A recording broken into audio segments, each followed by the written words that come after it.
La advertencia del espíritu. Tras muchos días de búsqueda, escuché las palabras que nunca había deseado oír.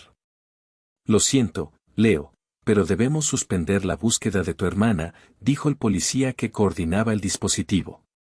Sentí como si el mundo se derrumbara a mi alrededor. Mónica había desaparecido sin dejar rastro y las esperanzas de encontrarla se desvanecían con cada día que pasaba. Nuria, su mejor amiga, y David, su novio, estaban tan devastados como yo.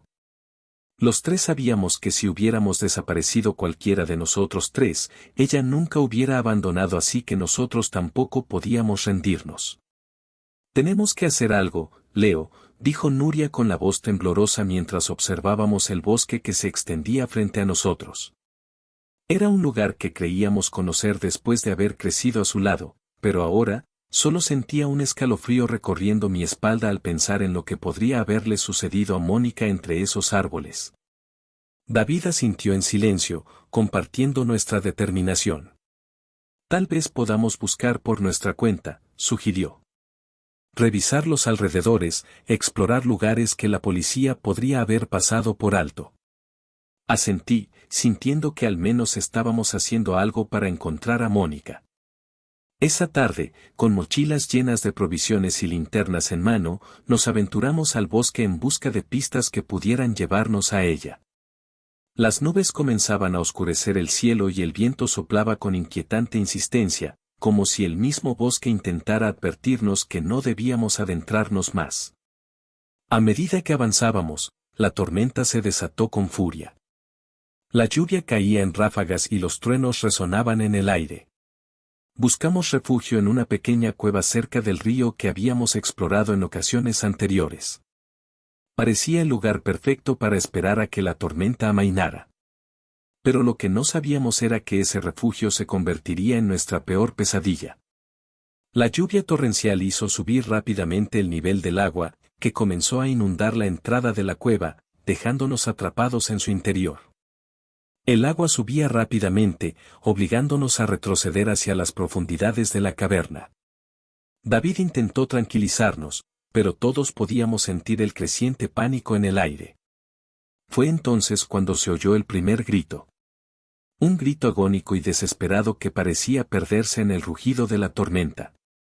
Miramos a nuestro alrededor en busca de la fuente del sonido y vimos a David forcejeando en el agua, luchando contra algo que lo arrastraba hacia la oscuridad. David, grité, corriendo hacia él junto a Nuria. Juntos intentamos aferrarnos a él, luchando contra la fuerza invisible que lo arrastraba. Pero nuestros esfuerzos fueron en vano.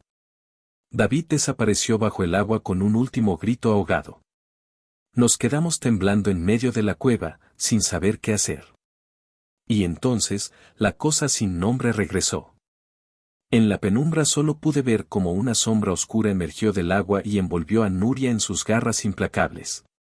Grité su nombre una y otra vez mientras intentaba liberarla, pero otra vez todo fue en vano. Lo último que pude ver de Nuria antes de que el agua también la engullera fue una expresión de horror en sus ojos azules. Lo que pasó por mi mente era lo terrible que era la sensación de saber que yo iba a ser el siguiente. Y entonces, un espectro emergió de la pared de la cueva. Era Mónica, mi hermana. Pero su aspecto era distorsionado y sus cabellos flotaban a su alrededor como si estuviese en el agua, mientras que en su rostro reflejaba una mezcla de tristeza y angustia.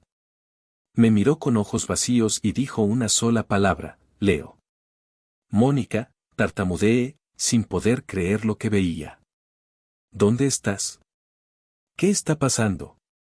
Ella respondió con urgencia, Leo, nada. Dijo su espectro. Aprovecha que está comiendo.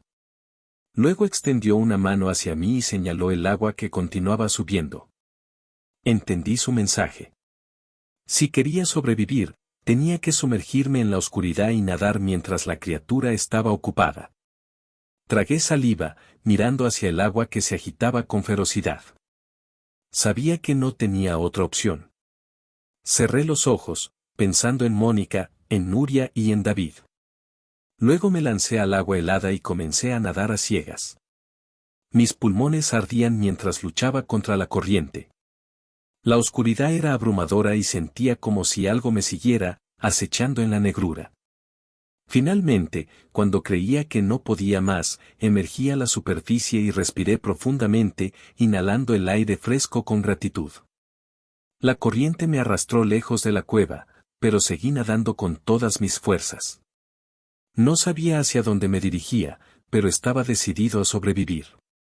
Los minutos me parecieron horas hasta que finalmente llegué a la orilla, exhausto y tembloroso. Lo que acabáis de leer es la versión oficial que le conté a los agentes cuando llegué al pueblo, aunque estoy seguro de que no me creyeron. Tampoco pensaban que mentía, simplemente dedujeron que mi mente había creado esa historia para protegerme de